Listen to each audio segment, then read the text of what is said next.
తర్వాత ఘంటానాదం. మనకి సనాతన ధర్మంలో గంట మోగడం అనేది అత్యంత ప్రధానం.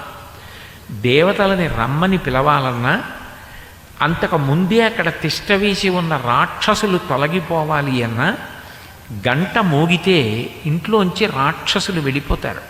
ఇప్పుడు నేను ఇక్కడ ఉన్నాను అనుకోండి, మీరు నన్ను రమ్మని పిలవచ్చు.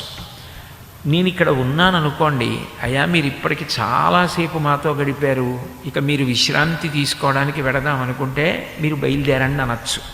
అసలు ఇక్కడ నేను లేననుకోండి, నన్ను రమ్మనడానికి నన్ను వెళ్ళమనడానికి అవకాశం ఎక్కడుంది? అంటే మనం పూజని ఆలస్యం చేసేస్తే, సూర్యోదయం అవగానే పూజ లేదా సూర్యోదయాత్ పూర్వం పూజ మొదలు పెట్టకపోతే మనకన్నా ముందు భూత పిశాచాలు బయలుదేరుతాయి చేసేయడానికి.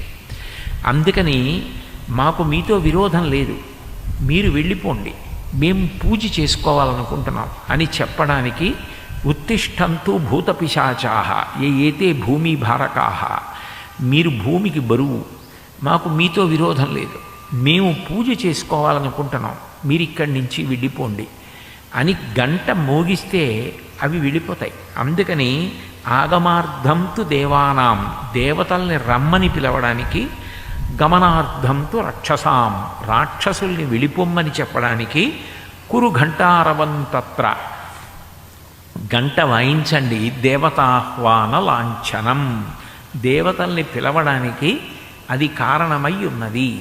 అందుకని ఘంటానాదం చేస్తారు.